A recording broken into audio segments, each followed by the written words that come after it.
Good afternoon. Thank you, everybody, for being here for this session. Today, I'm not sure, the title of this session is quite ambitious, New Networked Geographies. It's so ambitious that I think, personally, that overarches the whole transmediale conference, if you think about it. There's one interesting thing in this title. In fact, there are a lot of interesting things behind this phrasing, but there's a couple of ideas that I think that keep resounding in this edition of Transmediale, and they both are related to networks and geographies. New network geographies has a double meaning, if you will, because on the one side we're talking about geographies, and geographies, meaning the surface of the planet we live in, are more and more connected and networked, actually. The whole Transmediale this year has been delving into this, how we understand the planet in this way, how we inhabit the planet, how we are changing the planet for good or worse. And this is very much related to the way we adopt different types of mediation, to live in this planet. This is one meaning to me of this phrasing, new network geographies. But there's another meaning to it, which means probably that there's new geographies that are involved with the idea of networks. We are building new spaces. Probably space is not the right word, because we are used to talking about space in terms of our bodies, how they can actually walk through a space or move or breathe into a space. Probably these new spaces are different. Probably are spaces that our bodies do not understand very well. Probably are spaces that they exist in electrons, in cables, in data centers, on screens, on devices. So we have to do a lot of work to define these things, these spaces, these new possibilities, which are extraterritorial. Sometimes they are even extra bodily, to say, in some way. So there are these two, issues, these two poles, geographies through networks and new geographies, new spaces. Now, if you actually attended sessions, conferences, keynotes, workshops at this year, Transmediale, you will probably have seen a lot of these, the work done around these topics. What we are going to do today, this afternoon, is actually understanding these very complicated matters through the practical work of artists, designers that actually defy the very same categories of what's art and what's design. So a practical approach to this, which is very much rooted in research and in taking action, in a way. Taking action and inhabit, basically, these new geographies. From different points of view, you will see that our speakers this afternoon, Jasmijn Visser and Rasmus Svensson. Rasmus is 50% of Power, PWR studio. Anna Nilsson is now here today, unfortunately. They will have a different approach to these things, a different creative approach, even. But there's an interesting thing about them, that they also collaborated on some projects. So I think that it's a very interesting scenario here. Practice-based investigation and research, creative output, very experimental in a way, and different approaches, different ways of dealing with this thing. So I leave the mic to them, and of course, as usual, after some short presentation, we will have enough time for conversation with you, questions, comments, etc. Okay? Thank you very much for coming again, and the mic is for you. Thanks, Bani. Yeah, so my name is Rasmus. I'm, as Bani said, half of Power Studio, and the other half, Hanna, is unfortunately sick, so couldn't be here. So, Power Studio, we work aesthetically and technically,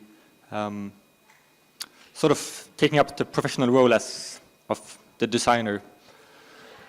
And I would say to put it very broadly, maybe in a vague way, we're interested sort of in how individuals interact and form groups and sort of live together, mediated by technology. So we're kind of focused on interfaces like screens and sort of these sort of intersection points. And we were asked to work on a platform for connected to this exhibition, also connected to a series of exhibitions that will happen through the year, including the influencers in Barcelona, based sort of around the format of the free port. So some sort of,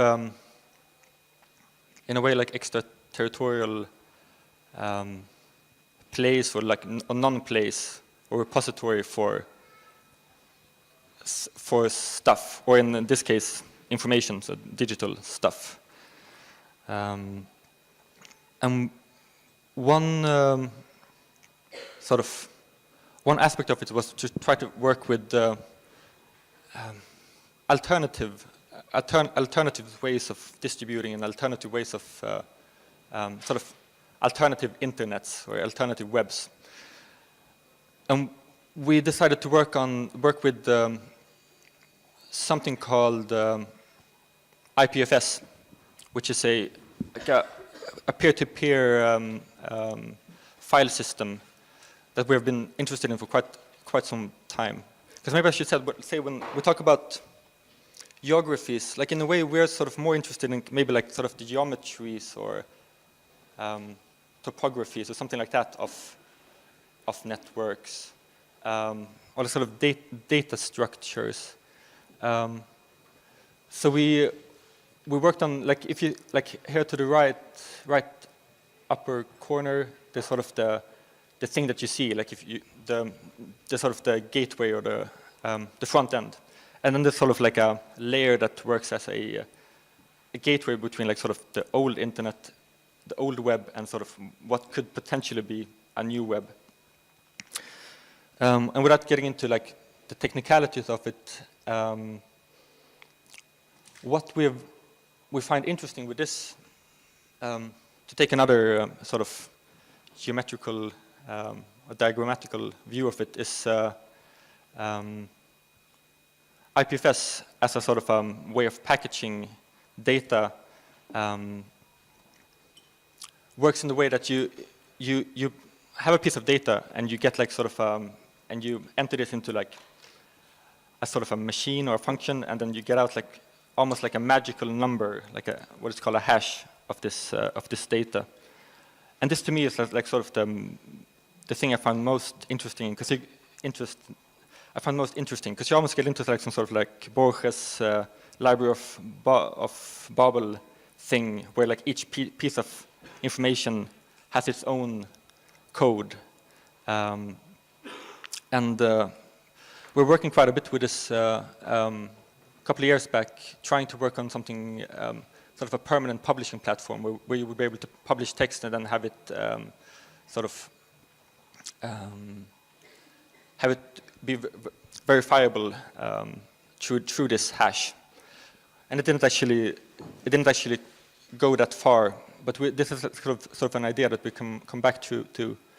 And it's been kind of interesting to see over the last years, sort of in the talking about or thinking about like the truth or like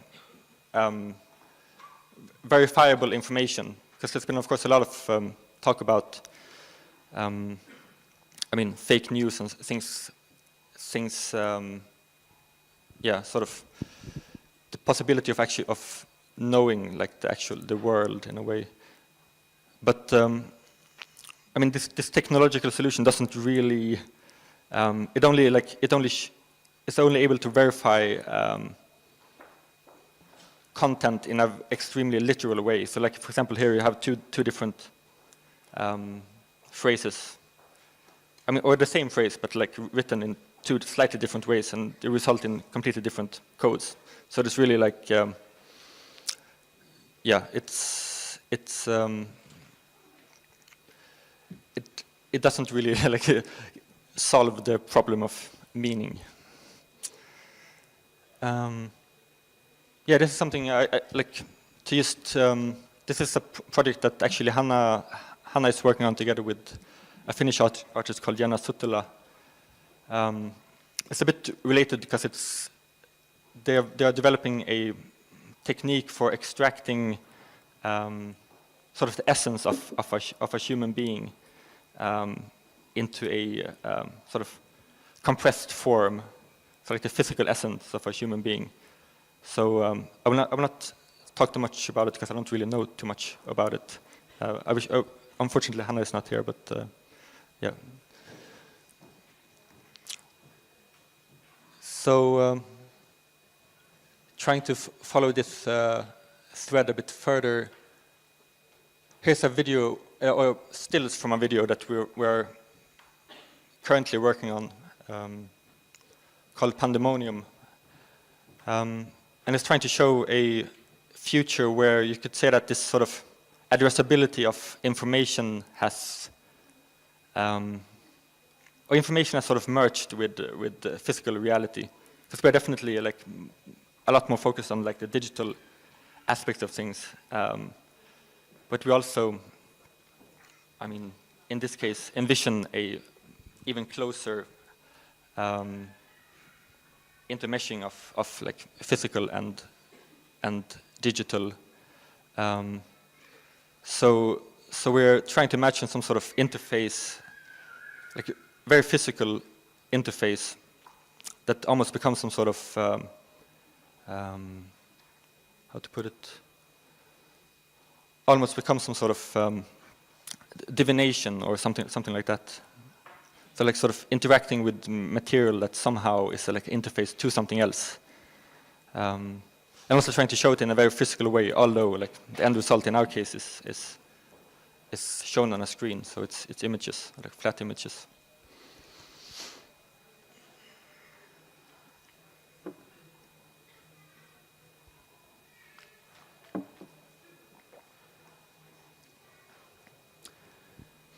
And to actually get to the work that we and Jasmijn have done together over the last year.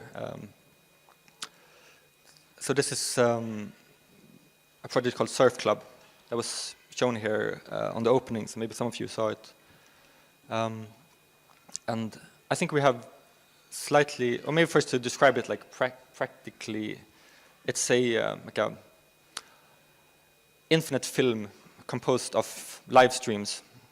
So practically this it's a database of live streams, there's a database of sounds, and there's an algorithm for combining these into a stream, into a movie in a way. Oh, and there's also a text component to it. And I think we have kind of we probably have different ideas of exactly what it is, what the point is. But to me, what I'm interested in is sort of how to modulate sort of a transmission, or modulate a stream to have meaning in some sense, and sort of like trying to find some sort of that sort of area between, like sort of the edge between meaningfulness and meaninglessness, and sort of, in a way, like making something like a sort of minimum viable narrative, that you have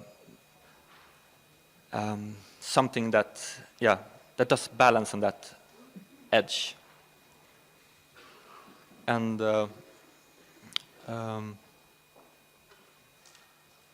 yeah, I mean, and of course, like I should also say, like this sort of maybe the fourth component, which is quite important, is of course or maybe the main component is sort of the viewer, who will, I mean, she will sort of create the actual meaning I would say.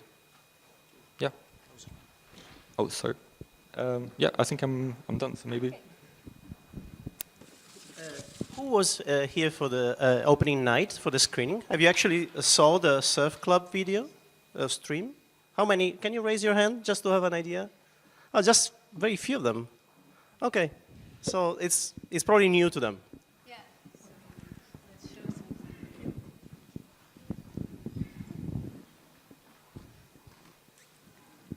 something. Yeah, so I work as a research-based artist, and in my work, there's not a real translation of the research material to the material that forms the artwork. The material directly forms the artwork. So I would like to say something about. I'm not so used to these microphones. So I will say something about the material itself and not go like from a viewpoint, this project is about this, etc. So I would like to start by saying something about this map. This is a Ortelius map from 1570, and I reference this map in my work a lot. And so if you look at this map, you see that the world looks slightly different than our maps now look like. For instance, the supercontinent at the bottom of it is called Terra Australis, which basically swallows Antarctica and Australia. And it's sort of believed for about 2 centuries, actually, that this supercontinent existed. And it's sort of mirrored by the North Pole continent. And if you would zoom in to the middle of the North Pole there, you would see a little rock standing exactly in the middle, which would be a giant magnetic rock. And this would be the reason why the compasses show north. And so thinking about this map, maybe there's a lot different, but there's also a lot the same in a way. Like all the continents are about in the right place. And then you think of the maps that we use now, and they're basically transformations of the Mercator map, right? So in a way, it's not that different. And also, no map is accurate, right? It's impossible to make a sphere into a flat surface. I mean, try peeling a mandarin and flattening it down, you will always keep this curve on it. And at the same time, every map is political, which always makes me think about this image. And so the maker of the map also sort of decides what the center of the map is, right? So the map is a sphere. You can decide what the center is, and in a way he pulls himself sort of away and sort of stands together with the gods and looks over the world. And so this makes me always think about what is a center and what is a periphery, which is very important for me. And this also makes me think that a simple shift in what is the center of the world already gives you a way different vision about the world. And this is something I did in the book I recently published, which is also available here at the bookshop. So it's called Conflict Atlas, Geopolitics and Contingency on the Malvinas Falklands Archipelago. And it's sort of centered around the Falklands War. To be sure, who has heard about the Falklands War? That's quite a lot. Quite good, you guys. Yeah, so for the ones that don't know, the Falkland War was between United Kingdom and Argentina in 1982. It lasted for about 2 months. About 1,000 people died, of which 700 Argentinian soldiers, 300 British soldiers, and 4 Falkland Islanders. And here you see a satellite shot of the Falkland Islands. So they are about sort of half the size of Belgium, I would say. And this is the very cheerful landscape of the Falkland Islands. So there's basically no natural tree growth. If you are there, the gusts of wind pierce through you. Darwin did some research there, and he got utterly depressed every time and called it the worst place in the world. And you still have these sort of shattered sort of wreckage from 1982 still there. And I always feel that Thank you very much. That the people sort of have these wreckage there as a sort of proud scars of the world, of the war, right? They survived in a way.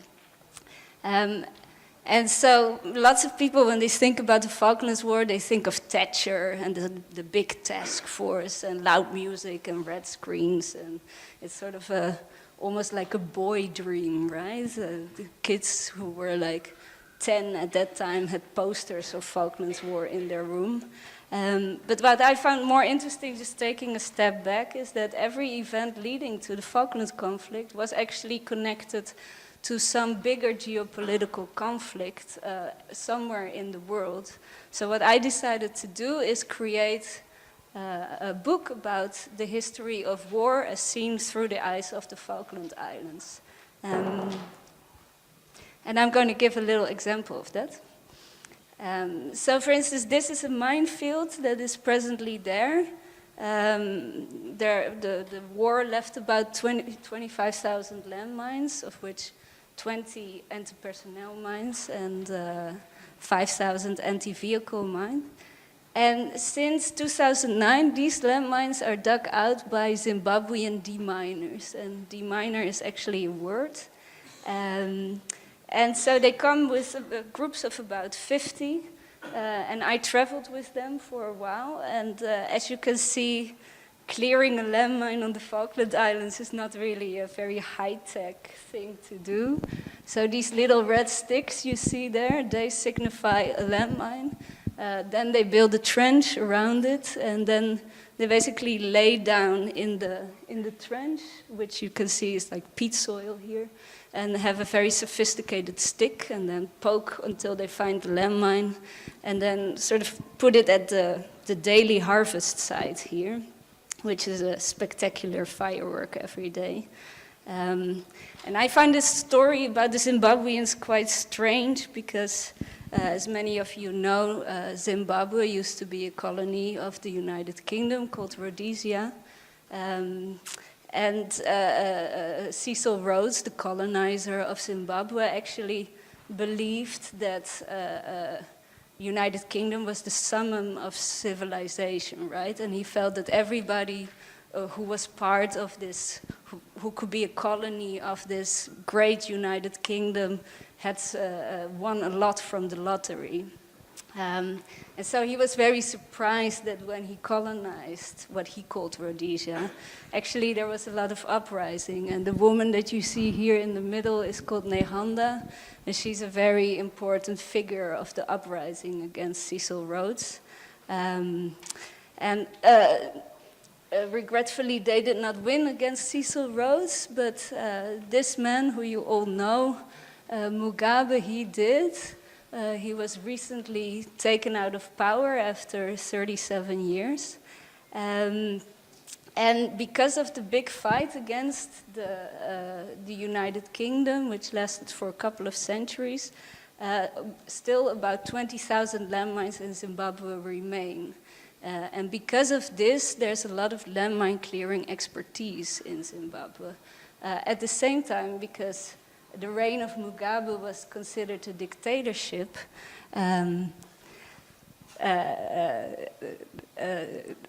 what was I saying? So there's no international money going in clearing the landmines on the Falkland Islands. And so this is why these Zimbabweans, they travel over the whole world on sort of commercial commissions. They travel to, this is a picture from Afghanistan, this is a picture from Congo, and here they are on the Falkland Islands, and they don't see that position as quite ambiguous, and actually two Zimbabweans stayed. One is a waiter and the other one is a carpenter now, and they got their whole families over.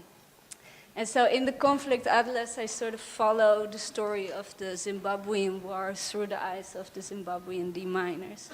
And so this is a sketch of Falkland Islands again. As you can see, there was no natural tree growth, right? But there are 5 penguin species, and there's 11 kinds of landmines on the Falkland Islands. And anti-personnel mine, on average, detonates at the weight of about 20 kilos. And a penguin weighs about the weight of 5 kilos, depending on the species. And this is why the penguins are able to walk over the landmines. And in 35 years, it actually sort of created this landmine penguin reservations, which used to be very sort of popular beaches for the local population. This is a time zone map. So speaking of the United Kingdom, to me it's always very strange that the United Kingdom is time zone 0, right? And everything is either minus United Kingdom or plus United Kingdom. And also the introduction of the time zones, end of 19th century, sort of is sometimes said to have given an awareness of that we are actually one world together. So before we used to have time zones per city, and you would live in that sort of little civilization, but actually the creation of the time zone gave you the awareness of sort of the world, but also the state of the world, and also created this first feeling of what Germans called Weltschmerz. I will say a little bit about a second project that is just in the making right now, which is called Your Touch So Foreign. So this started as a sort of explanation about collective memory and authenticity and also cultural appropriation. So when we speak about cultural appropriation, we mostly speak about this, if this is okay, and if this is okay. And I again thought, okay, let's maybe take the Western conversation away and maybe shift a little bit to another place in order to get a new perspective. So I traveled to Kalmykia. And so for those who don't know, Kalmykia is a republic within the Russian Federation. People that live in Kalmykia are Mongol. They migrated in the 16th century, about 4,000 kilometers away. And they are Buddhist and have a nomadic lifestyle and have their own language. And so you might not know the Kalmyk, but you do know the Ewoks. So the Kalmyk stood as a model for the language of the Ewoks in Star Wars. So sound designer Bert Bird had a Kalmyk woman speaking in a microphone, and he based the language on them. And that is actually not the only thing that is quite spacey about the Kalmyk, which I very much enjoyed. So also very famous futurist Russian poet Vladimir Klepnikov was raised with the Kalmyk. And here you see a little sketch that he made about the perception of time. So he felt that the timeline did not represent the sort of relative way you experience time.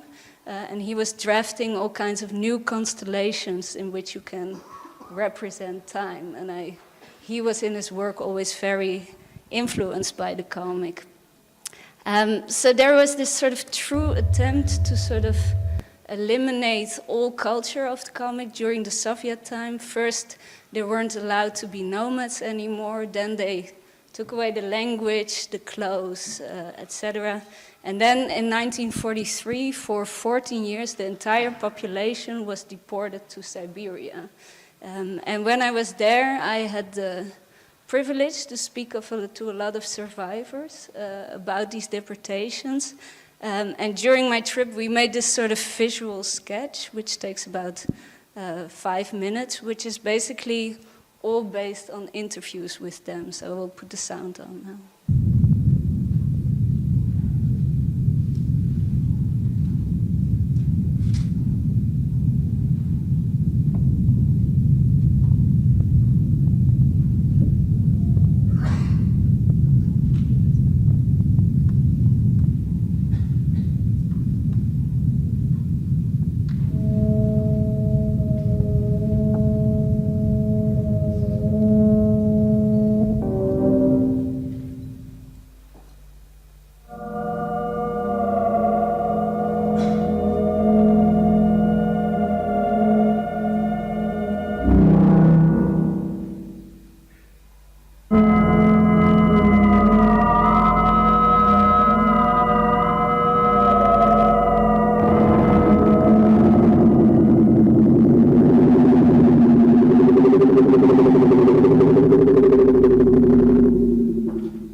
So only in 1957 the Kalmyk were allowed to return again to their beloved steppes.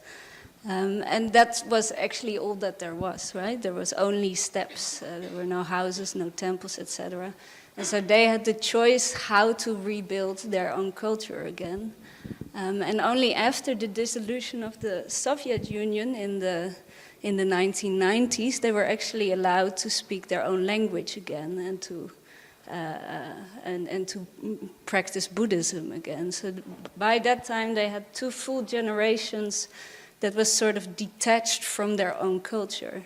And at the same time, during the Soviet time, the Russians, they grew corn on the steppes, which is infamously hydrophilic.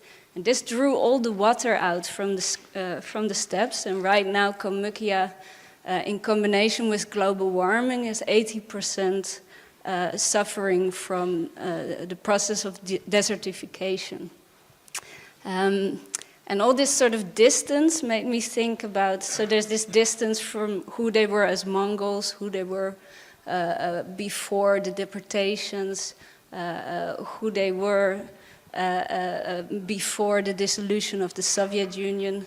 And so this made me think again about these Khlebnikov constellations of time and distance and how relative that could feel. So the Kalmyk had a choice how actually to reappropriate that culture, right? And so one important guy that was instrumental for them, that was Kirsan Ilyumzhinov. You see him here to the left playing a game of chess with Gaddafi.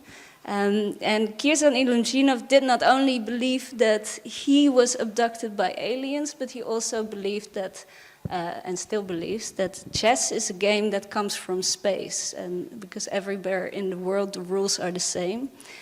So he decided to rebuild the republic based on chess. So everybody in the republic is now compulsory to be a chess player, and he built this sort of modern-day suburbia based around this really big sort of chess arena, where also a lot of chess Olympics are held.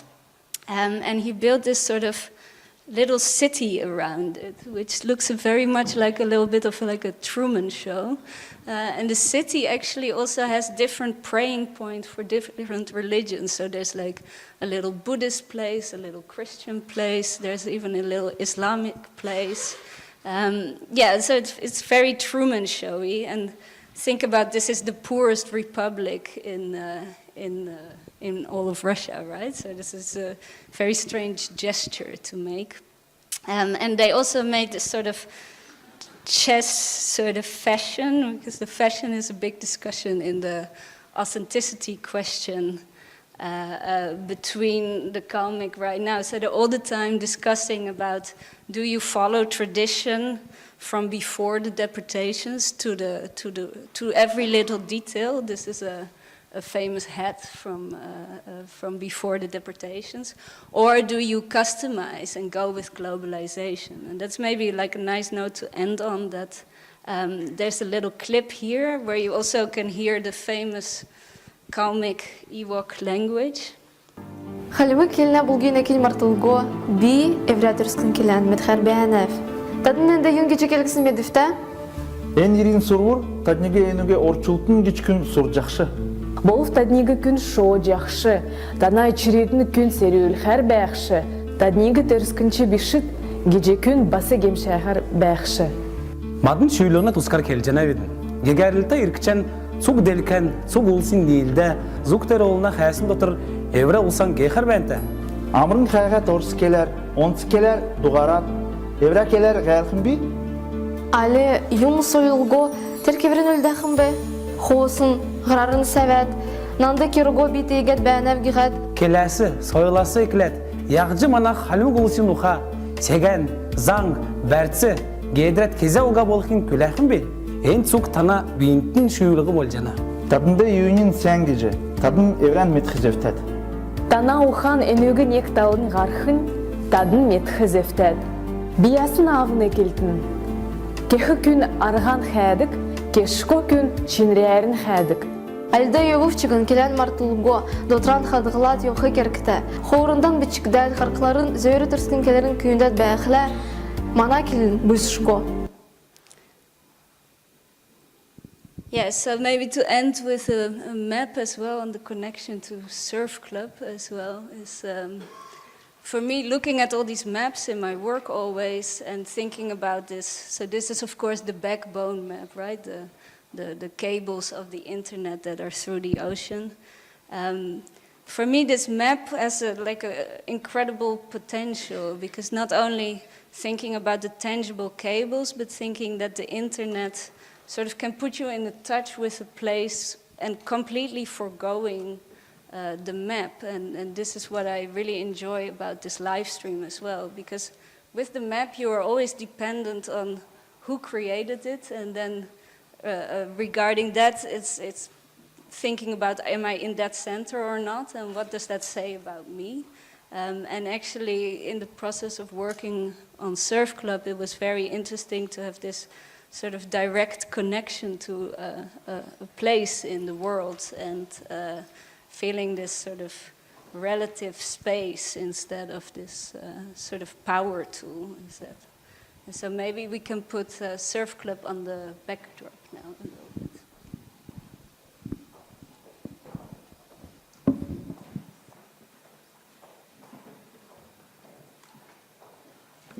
Without sound, right? Yeah. Without sound. Should we talk over this? Well, what you're seeing here is Surfclub, and these are just a few minutes of it.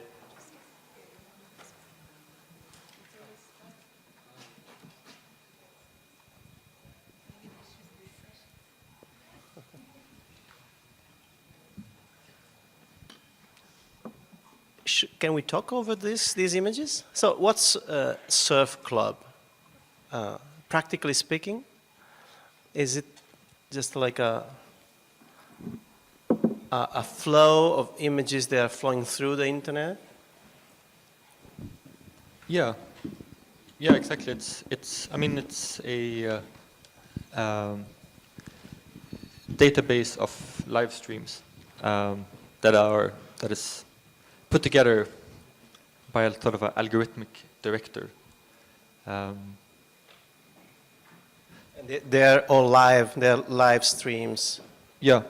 Even though we are seeing a non-live version, or is it live as well? It's live right now. It's live right now. Yeah. Okay. Yeah. Yeah, maybe it's interesting to say also something about the subtitles that are generated, right? Because they are sort of created at random. Yeah, I mean, there's as I mentioned earlier, like for me, maybe the most interesting thing is sort of you have these components that are random, right? Like the live streams, and they are curated, or like selected, but they're still like somehow kind of like raw input, like raw reality in some sense. And there's the sound, and there's text, and they're all kind of random. But there's also like a sort of a algorithmic sort of diagrammatic engine trying to like sort of combine these into some sort of meaning. Yeah. And there's also like, of course, the sort of the human desire to find meanings or patterns within like data. Yeah, even I sometimes, when watching it, am thinking, like, what is the meaning? Well, I know the way it is, we have constructed it, so to say. Who put the cameras and why? That's interesting, you know? You can see a store. This morning there was a swimming pool. You can see streets. Sometimes it's just black or blank. Yeah, then it's night somewhere. Yeah. And things happen, actually. Yeah, I mean, there's also like sort of, in a way, having the expectation that something will happen. You sort of, if there's a, I don't know, if there's a rifle on the hung on the wall, you expect it to be fired at some point. And if you see a door, you expect somebody to enter through the door. And there's also like, I mean, to me at least, I think of these footage, like sort of footages of spectacular or horrifying things happening, as you often see on like Facebook and so on. And there's like a normal situation that sort of gets out of hand. Yeah, I remember when we were starting to talk about it, actually all these bombings were taking place, right? In Brussels airport and in Istanbul, and you had all these like live stream segments. Also, when in Munich this shooting was happening, there was this live stream on Facebook with the guy, like somebody literally screaming at the terrorist, and so this live stream gives sort of sometimes this feeling, because we know it like this, that something is going to happen. Yeah, and I mean there's also something with it. Somehow is easier to sort of have like to generate a mood of like a menacing mood. Like in general, that seems to be, at least like seeing this as some sort of like amateurish psychological experiments. Like on me, like I find it easier to sort of interpret things in a like sort of a menacing way, to sort of in a way like almost like conspiratorial way. That you see these things that I sort of know how the engine operates, but I still sort of find it quite easy to imagine like a menacing scenario. Yeah, That's interesting, because it's a very human perspective, waiting for something to happen, waiting for a narrative. It's not a movie. It's a set of machines and protocols working all the time. And from the machine point of view, there's a lot of things happening all the time. It's just data going on. Everything is just a new event, right? Yeah. It's just the humans that we're searching for some relevance, some value here. And I felt pretty much upset when I couldn't find any value in this. And that's a very strange situation. But then all of a sudden things like this happen. Yeah, I mean, I like listening now to what you were saying, like in your presentation. I somehow, I mean, there's something about sort of the way that algorithms operate is in a very by definition like sort of a strict geometrical way, like do this, then do that, and do this. And of course, there's also like other more ways that are supposedly more intuitive, you could say. But there's like sort of this algorithmic creation of meaning, which I mean is something that we all, of course, take part in, like in a much more like everyday in a much larger way. Like I mean, like on timelines and like feeds and so on, we sort of find this thing after this thing combined with this thing, and then of course we sort of put it together into some sort of narrative of what is happening in the world or what is happening in our lives. And I mean, we know, I think, that there is no like big. I mean, we hopefully all know that there is no like super intelligent thing like sort of combining these things yet, at least. We know that there's sort of like kind of like stupid systems, but we still sort of ascribe a lot of meaning to like the order of things, or like how things are combined. So this, I mean, to me, this what we are working on, which is very much like a work in progress, is like some sort of kind of naive experiment of generating meaning in some sense in this way. Yeah, I find it also, just as an abstract thing, really beautiful, like you said, right? How frustrated you are when something doesn't have meaning. And that's something really essential in everybody's daily life, right? Something bad happens, which is not your fault, and you get so frustrated with the fact that something random just happens. And this tension in Surfclub, for me, becomes a bit poetic because of that. Well, you're actually watching machines doing things and connecting to a big network of things that you don't have an idea. This is a way of telling that story maybe as well.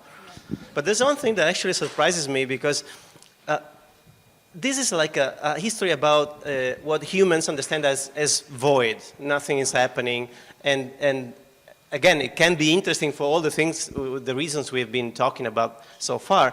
But at the same time, I make a comparison to the other projects of yours, which are very much focused on something that relates quite materially with human conflict, with stories, and especially unexpected stories that through some kind of material layer in the existence of humans, of human beings, connect historical facts.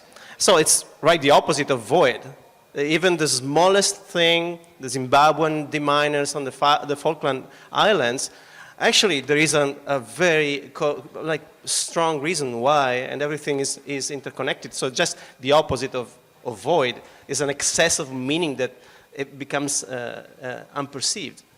I don't know, I sometimes think you can just put whatever structure you want on the world and understand it that way, and it will be true. So you can understand the world from void, and you can understand the world from structure, and they both are right in a way. But what's something that comes back is this sort of what in German is called contingence. What is that in English? The contingency.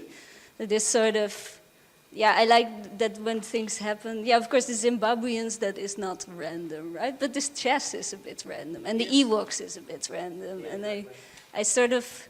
I always really hate when people sort of say, this is how it is, in a way, right? And I feel there's always more sort of random, haphazard sort of things happening through different layers, through different complexities that build this sort of spectacle. It's never this one story. So I always hate it, therefore, that people say, yeah, it is like that, because you can the most simple thing is not like that in a way. So this is something for me that comes back in the projects and in Surfclub at the same time.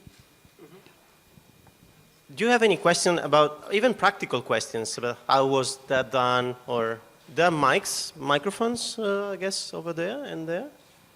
Any type of question, just we are like talking. It's interesting because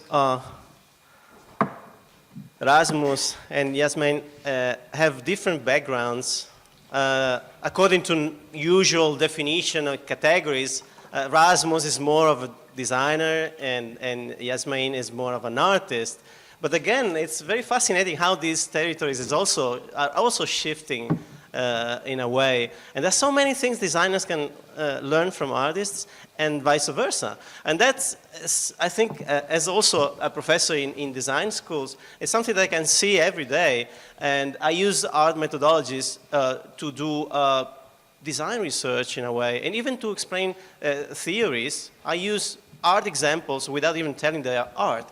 And that's probably something that's worth experimenting here. We need new ways to tell what's going on, or write history in the case of the Falklands or the Kalmyk country.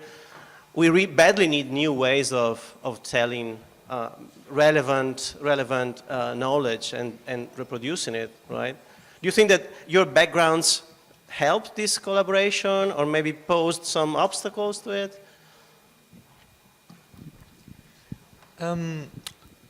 Yeah, I mean, in a way, of course, like when I talk about this, I usually, it's like you have different like professional roles, like you play different professional roles and sort of fit into the system in particular ways. I mean, and that's just like sort of like a logistic aspect to it.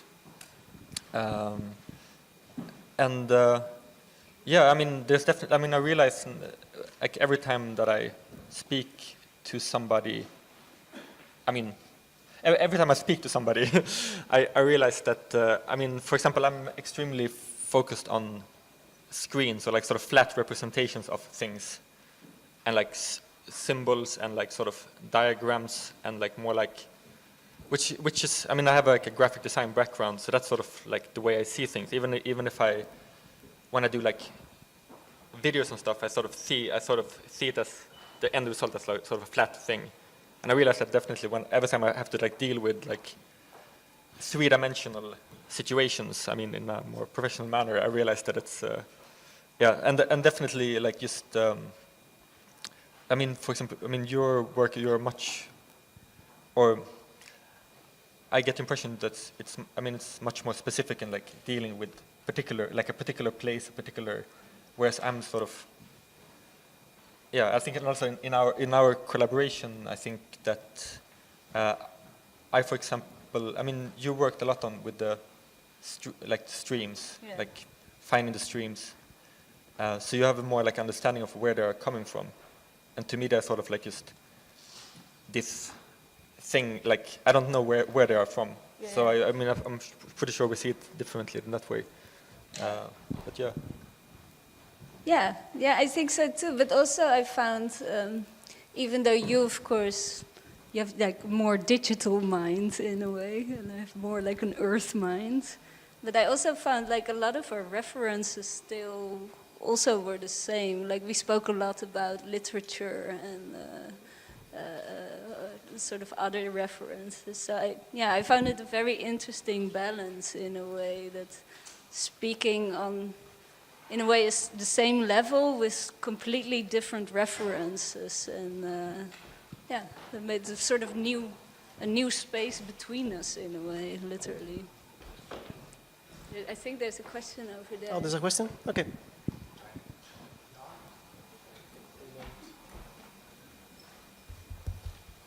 Hello. Hi. Thank you both for your presentations. I really like this film you made together. But we are at Transmediale, so I also want to pose a critical note. My question is to Jasmijn. I'm also from the Netherlands, an artist or designer. But our work is, of course, only possible through the colonial history and, you know, the slavery and yeah, the way that wealth was produced over the backs of others. So, so this makes us able to go to these places, or places like transmediale, but also the places you're going. So how do you address in your work, when you talk about people who have a different cultural context than your own and have different narratives, how do you address, I think, questions like coloniality, neo-coloniality, and Orientalism? Yeah, that's something, of course, that you think constantly about, and yes, you can never escape that. Even like the best way you try to treat that, there will always be, from our heritage on, there will always be a little bit about that in there. But also, I was always sort of treading lightly, right? And then, for instance, in the Kalmyk case, their references are so different. For instance, because this whole history was erased, they have very strange resources to learn about themselves. For instance, take these human zoos that were held in Germany and London. They see that as a great opportunity for them because they were also displayed in these human zoos. And for them, that's one of the first moments that there was written about them and that there was footage about them. And so we were talking, of course, with people about the history and the archives, etc. So we all the time got this really proud, like, human zoos images, right? So, yeah, there's something ambiguous about that as well. And what we also found, look, the people in Kalmykia right now are also Russian, and they are also on the internet, and they are also dealing with the trauma of the Second World War, like we are here as well, and my family is as well. So right now, with my peers in Kalmykia, we have more in common than culturally different, actually. So it was all the time this very interesting balance to take, and how do you speak? And for instance, in the film sketches, there was this very deliberate choice of not saying anything ourselves. So all the text was everything that the Kalmyk said to us. So we did not want to put a filter on it by re-narrating their story in a way. So yeah, so it's a constant battle between choices and trying to be responsible, but also knowing that a little bit of that will always be in there.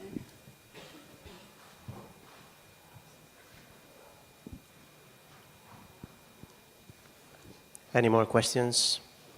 Actually, in the screens that are on the other side of this room, you can navigate, surf through the works in these exhibitions, and that's the interface that actually Power designed, based on the protocol IPFS that actually was mentioning about. And it's a little experiment to imagine practically what the future of, one of the possible futures of this territory we keep calling the internet would look like. A distributed network, in a way, with distributed contents that nobody will actually be able to take away and withdraw from a server because they will be already distributed. So it's not just an interface, and well, it's a beautiful one, but it's also a little statement about the need of other territories and infrastructures, probably, right? So if there's no further questions, oh yes, there's one. I'm sorry, you're in the dark. Yeah, no, it's okay.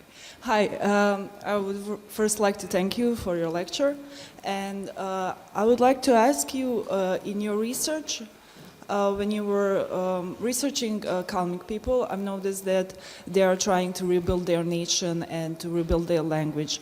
So have you found some other connection with some other people, because, or other republics? Because I know that Irish people, they also forgot, well, only 20% of their people know Irish language, and they are trying to build from that some their national feeling, national language. So have you found some other examples like Kalmyk people or Irish, how they are trying to rebuild their own culture all again? Thank you. Yeah, I mean, this of course, already in Russia, there's a lot of these stories, right? Because the Kalmyk people were not the only ones that there was an attempt to sort of eliminate all culture. There's also a reason why there hardly are any rural accents in Russia right now, and this is also a global thing.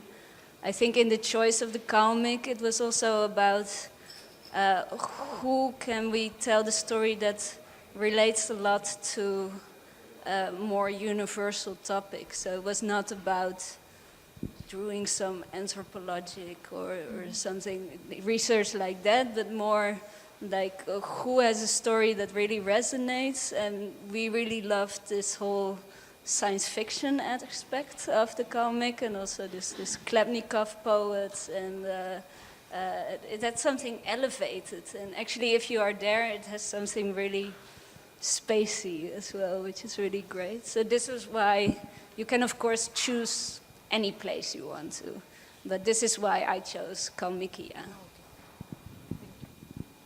You just mentioned fiction, and that's interesting because there's no fiction in none of the projects we've seen today, but at the same time they're all very much science fiction. Science fiction is not a very precise term, actually. What is science fiction? It's totally a wrong term if we were philosophers, but it's very useful because, you know, it relates to some of the things here. Basically, science fiction, how to say that, dissolves our sense of reality in a way. You know, we let us open a door for the impossible to imagine, and the good science fiction is when it dissolves your reality, installs another reality, but this reality is related to the first reality, what we call the reality with a capital R. And I felt the same way going through your projects in a way. They talk about something that are historical facts, but then you have this sense of the things you were expecting are just like dissolving and blurring away, and you're open to rewrite and relearn history probably. Yeah, for me anyway, any narration around facts is fiction, so I never feel that I'm making a non-fiction work in a way, so in both of the works. Okay. So this time there's no further comment or question. Oh, they will be around. If you have some very specific question, you can actually approach them. Thank you very much for coming, and see you in the next of the conference of Transmediale.